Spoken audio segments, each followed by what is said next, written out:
Hola, ¿cómo estás? Soy Maite y en este video te voy a compartir qué es lo que hace ineficaces los equipos de trabajo, qué es lo que hace ineficaz el liderazgo, la productividad y qué es lo que te sirve para que las personas quieran participar, cooperar y tener el mejor desempeño. ¿Cuáles son las claves? Que no las digo yo, sino las dice el libro El Código de la Cultura, que son los secretos de los equipos más exitosos del mundo. Es un libro que estamos leyendo en Mentores Lab, que está increíble y te da un montón de ejemplos, y eso es lo que te voy a platicar, solamente de la introducción y 2 capítulos. Está genial, espero que te sirva. Entonces, el secreto de los equipos más exitosos del mundo te empieza a dar ejemplos de equipos, de navieras, de ladrones, de Google, diferentes equipos que te enseñan por qué es que han tenido éxito y cómo ha sido el tipo de liderazgo. Entonces, es genial porque voy a empezar citando un ejemplo que dan de un estudio que hizo Harvard con diferentes grupos. Entonces, tomó estudiantes, por ejemplo, de Stanford, de la Universidad de Tokio, y hacía grupitos de 4, y luego también tenía preescolares y muchos grupos. Entonces, lo que tenían que hacer era, en el menor tiempo, hacer la torre más alta que se pudiera con 20 espaguetis, 1 metro de cinta adhesiva, un bombón y no me acuerdo qué otra cosa más. Entonces era quién iba a ser lo más alto. Entonces lo que todo el mundo cree, obviamente, es quién va a ganar: los estudiantes de empresariales, ¿no? Los de las universidades. ¿Por qué? Porque ellos tienen más experiencia, están más preparados y eso es lo que se espera. Y por otro lado, cuando veían a los preescolares llevando a cabo el trabajo en equipo de cómo nos vamos a organizar, no se veían fluidos, se veían bruscos, ponla aquí, ponla acá, y se ve que no tienen una experiencia. Y sorprendentemente, lo que sucedió es que los empresariales fueron los más inefectivos. O sea, sus torres medían menos de 20 centímetros y las de los preescolares medían más de 65 centímetros o 65 centímetros. Curiosamente, los preescolares no formulaban preguntas o analizaban estrategias o veían qué era lo mejor que había que hacer, sino simplemente se pusieron a trabajar y con señales y como indicaciones muy bruscas de haz de aquí, pon acá, quita esto, con eso lograron ganar. No es que buscaran ganar, pero su desempeño fue mejor como equipo porque ellos estaban solamente enfocados en qué es lo que tenemos que solucionar y no importa el estatus. Y algo que pasa con los empresariales es lo que los psicólogos llaman gestionar el estatus. Entonces, lo que hacen los empresariales es que al gestionar el estatus, como decir qué es lo adecuado para decir si valido esta idea va a ser bueno, me van a aplaudir eso o no, voy a caer bien o no. Entonces, al estar enfocados ellos en sus habilidades individuales y en demostrarse a ellos mismos como alguien valioso como individuo, hace que sea más ineficaz el trabajo en equipo. Y a los preescolares eso no les interesa, entonces se vuelven mucho más eficaces. Y eso es algo genial. Porque cuántas veces en familia, en equipos de trabajo, en comunidades, estamos gestionando nuestro estatus. Si digo esto, ¿voy a caer bien o voy a caer mal? Si opino de esto, ¿voy a caer bien o voy a caer mal? Y nos volvemos ineficaces porque estamos viendo el estatus en lugar de cuál es el problema. Y los empresariales buscaban tanto hacer lo correcto porque eran los inteligentes y los de la experiencia, que se olvidaban del problema por mostrar todo esto. Entonces, esto es súper interesante porque el libro dice, la cultura es un conjunto de relaciones vivas con un objeto en común. No es algo que se hace, es algo que haces. O sea, los preescolares están haciendo algo y también los empresariales están cuidándose de algo, ¿no? Pero hay otra parte interesante, que es que hacen un experimento de la manzana podrida. Entonces entrenan a un cuate que iba a intervenir en diferentes equipos, iba a ser como que iba a mostrar flojera, siempre pesimismo y tal, ¿no? Y como que iba a invalidar, iba a estar de jeta, lo que sea. Entonces empieza a tener interacciones con los grupos y lo que empieza a pasar es que inmediatamente los grupos se empiezan a contagiar de su pereza y de su mala actitud. Entonces ellos reportaban después como que sí, todo bien, pero en realidad estaban desanimados y ya ni les inspiraba el proyecto. Sin embargo, entra un cuate, este era Nick, ¿no? Entra un Jonathan, que Jonathan tiene una actitud súper diferente. No se engancha con el pesimismo, la pereza de Nick y empieza a sonreír, a incluir las opiniones de los demás. Les preguntaba a ustedes qué piensan, cómo le hacen y se ponía curioso. Pero no era protagónico, sino que más bien se interesaba por cómo estaban los demás.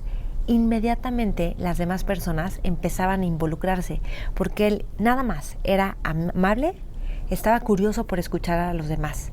Nada más con eso. Y poco a poco la manzana podrida, que era Nick, como que empezó a excluirse. Entonces, ese es el impacto de cómo nuestra forma de ser y estar en un lugar puede transformar un entorno. Y esto lo digo porque muchas veces pensamos que si alguien lo quitaran, todo estaría bien en un equipo. Pero más bien puede ser que tu actitud de curiosidad y de ser amable y de que todos participen, que eso genera un vínculo seguro, hace que se transforme la cultura, que es una red de relaciones vivas en ese momento. Entonces les voy a contar otra cosa más que dice el libro, ¿ok? Este es el impacto de ser amable y de estar incluyendo a las personas y preguntar y estar escuchando qué es lo que las otras personas ven. Entonces, esto, y luego se va a unir todo, ¿ok? Este es un ejemplo de Google, ¿ok? Entonces, está Google más o menos desde el 2002. Overture es la empresa que generaba cientos de millones de dólares. El mercado había apostado $1,000 millones por Overture. ¿Por qué? Porque ellos habían formulado el código de pago por clic y eso era como, wow, lo máximo. Y entonces todo el mundo apostaba por Overture, ¿no? ¿Por qué? Porque eran inteligentes, porque tenían experiencia y porque tenían los recursos, ¿ok? Entonces era como, sí, vamos a apostarle a Overture. Y era como los empresariales del otro experimento. Entonces, llega Google. Google es una empresa chiquita y entonces está tratando de hacer lo que ellos, los AdWords, o sea, las palabras que generan la publicidad. Y, por ejemplo, metías como una marca de motos, buscar una marca de motos y te aparecían abogados. O sea, no funcionaba bien el AdWords en ese momento. Entonces, Larry Page lo que hace es pone un anuncio en la pared de la cocina de Google y pone, estos anuncios son un asco. Eso es lo más irreverente que puedes ver de un líder, ¿no? En un equipo. Y entonces, porque todo salía mal, entonces llega un cuate que se llama Jeff Dean un día, está en la cocina preparándose un capuchino y ve el título de estos anuncios son un asco y él dice, o sea, él tenía su chamba, un montón de chamba y dijo, yo creo que yo puedo resolver esto. Entonces no le importó si tenía su chamba, si era algo que le tocaba o no le tocaba, él se puso a resolverlo, estuvo todo un sábado, el domingo se fue, acostó a sus niños, se fue toda la noche a trabajar en esto hasta que lo solucionó, manda un mail y pone, ya tengo la solución para los AdWords. Y a partir de ese momento, Google de ganar $6 millones pasó a $99 millones y en 2014 generaba $160 millones y la publicidad en Google se vuelve el 90% de los ingresos, lo cual permite financiar proyectos innovadores de Google. Entonces fíjense nada más el brinco que da. Ok, esto es importante. Porque Jeff Dean no dice, eso a mí no me toca, eso es de otra área, a mí me toca otra cosa. Él dice, no, yo sé, creo que algo hice parecido en el pasado, entonces yo creo que lo puedo resolver. Va, pum, se apasiona, está todo el sábado, todo el domingo en la noche, lo manda y ya. Y lo curioso es que cuando le preguntaban de este evento, para él había sido algo super X, no era como yo ese día, o sea, no había como un heroísmo. Para él había sido un evento casual que dijo, yo lo puedo resolver y listo. Y eso hizo que Google se convirtiera después en lo que es. Ahora, hay algo importante que decir de esto, que esa es la clave. Overture, para hacer algo, tenía un montón de burocracia y luego la burocracia se vuelve algo muy difícil porque ni sientes pertenencia, ni sientes que tienes un futuro y todas las decisiones se vuelven lentas. Y en Google eso no estuvo. ¡Pum! Alguien se puso y en ese momento se lanzó. Pero había algo más importante. En Overture no tenían sentido de pertenencia a las personas y en Google sí.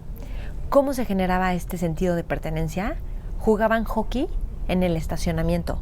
Entonces, siempre que había partido de hockey y podían estar los fundadores, todos jugaban hockey y no era como que no, al dueño no le quites la pelota. No, o sea, todos, no es pelota, ¿verdad? O sea, todos jugaban hockey a la par. Y luego creaban los viernes foros en los que estaban los fundadores y cualquier persona de la empresa podía hacerles las preguntas que fueran, las más incómodas, las más irreverentes, lo que sea. Y eso generaba un montón de cercanía y de vínculo. Y nadie en Google estaba por encima de otros, nadie. O sea, todos se hablaban a la par. Entonces, esto lo que hace es que empieza a generar, aunque no fueran tan grandes como Virtual, y eran como todo el mundo participa, todos estamos aquí, y es como los preescolares, es cómo hacemos que esto funcione, porque todos se sienten parte de y no están gestionando el estatus y que es correcto y evaluando tanta cosa. Entonces, esto es genial porque empieza a crear una cultura de pertenencia, que esta es la clave. Para que un equipo sea exitoso, las personas primero se tienen que sentir a salvo. Y sentirse a salvo tiene que ver con que sienten que pertenecen y con que están seguros. ¿Qué implica esto? Que sienten que ellos son importantes, que son escuchados, que pueden opinar y que la relación es a largo plazo. O sea, que hay un futuro para ti en ese lugar y en la relación. Y eso es algo clave en los equipos exitosos. No están gestionando el estatus, eso es algo clave, ni las jerarquías, porque eso es súper desgastante, súper ineficaz. Y finalmente, eres amable. Pero eres amable no como una estrategia, porque cuando somos amables por estrategia, eso se siente y no es genuino. Entonces, es amable porque de veras te importan las otras personas, porque quieres escuchar, porque quieres incluir y a todas las personas, porque tienen ideas. De hecho, hay otro caso del libro que cuenta que a un líder, creo que era de una naviera, le dieron un barco que era un caos, estaba hecho no funcionaba. Y lo que este cuate empezó a hacer es tener conversaciones con cada persona que formaba parte del equipo para escuchar cómo estaban y ellos qué aportarían en su liderazgo. Si ellos estuvieran en su lugar de liderazgo, ¿qué es lo que harían? Y a todos los escuchó. 300 personas. Semanas se tardó en hacer esto.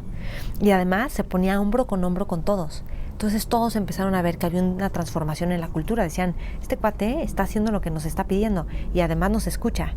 Entonces cambió y se transformó toda la cultura de ese lugar.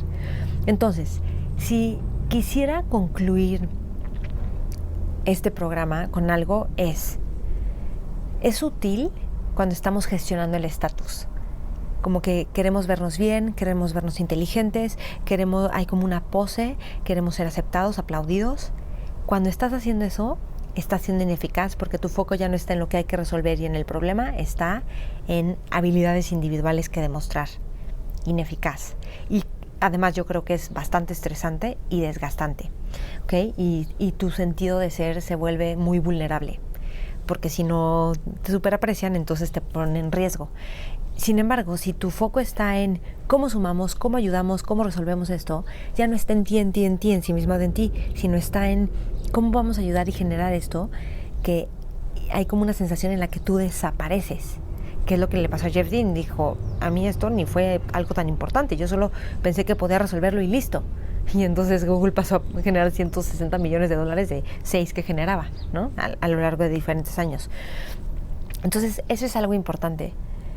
Otra cosa importante es que cuando hay una, entre comillas, manzana podrida o alguien pesimista o alguien que está como ahí de mentecato, como dice el libro, tú puedes traer una actitud distinta al grupo que empieza a fomentar algo, de incluir a todos, de escuchar, de preguntar. Entonces, porque cuando alguien llega como contagiando pesimismo o pereza, todo el mundo empieza a comprar esa idea. Es como, sí, ya no se nos antoja tanto, no está tan padre el proyecto. Y no, lo que quieres es que se genere, al contrario, ir al otro lado como lo hacía Jonathan, de incluir, escuchar opiniones. Y ahí él no era la estrella. La estrella era cada persona que decía, yo creo que hay que hacer esto, yo creo que hay que hacer el otro. Y él solo lo hacía amablemente y curiosamente. Punto. No era un protagonista. Eso es algo increíble. Y la otra, que esto es algo también, un concepto que no sé si han escuchado por ahí, que es como tú ser el Yoda de Jedis, ¿no? O sea, la gente es un Jedi que está ahí en el camino de su vida y tú solo te muestras como un Yoda que ayudas a darle como herramientas para que florezca el Jedi. Digo, esto tendrá que desarrollarlo en otro concepto que es bastante, o sea, en otro programa que es bastante interesante este concepto. Y la otra es que la gente se sienta segura, ¿cómo? Que sea genuino, que de verdad pertenecen, que haces cosas para que ellos pertenezcan, como escucharlos, como que sepan que tienen un futuro dentro de ese lugar y que lo que a ellos les importa para todos. Esto es algo clave. Y sonreír, o sea, la diferencia que hace es solo sonreír. Tenía un amigo que él decía, es que yo no sabía sonreír, no me daba cuenta que no sonreía con mi cara. A veces en la mente sonreímos o internamente, pero no con la cara. Entonces, ahorita que todo es por Zoom, te puedes ver mucho, puedes darte cuenta cómo a veces tu cara no está expresando o está expresando algo completamente distinto. Solo pruébalo, no porque estás fingiendo, sino porque estás experimentando. y es bastante placentero para uno mismo sonreír. Y la otra es esta idea de que nadie está por encima de otros. Y esto me gusta mucho porque en México, por lo menos en el país que yo vivo, hay mucho de estar por encima de las jerarquías, de quién es el jefe, de quién es la autoridad, de quién tiene el poder, de tienes que ser sumiso porque si no, ellos son los que te pueden sacar del proyecto. Y esta cosa en la que no hay pares y las relaciones se ven luego, o sea, tú ves en un equipo, ves quién tiene el poder y la autoridad, en todo el mundo, por supuesto. Pero si lo podemos hacer mucho más parejo, se va a dar algo completamente distinto. Porque la gente entonces tiene esta confianza de ser y de ser escuchado. Y cuando la gente siente que pertenece y tiene esa confianza de que es como una familia, que es una familia, cuando la gente se siente como en familia, asume riesgos. O sea, si esto es como, si tú dices, esto es mi familia, vamos a asumir este riesgo como familia, porque te sientes parte de. Y entonces la gente se compromete mucho más porque no dice, este le toca a otra persona, dice, esto también es mío, pues yo lo puedo resolver, adelante.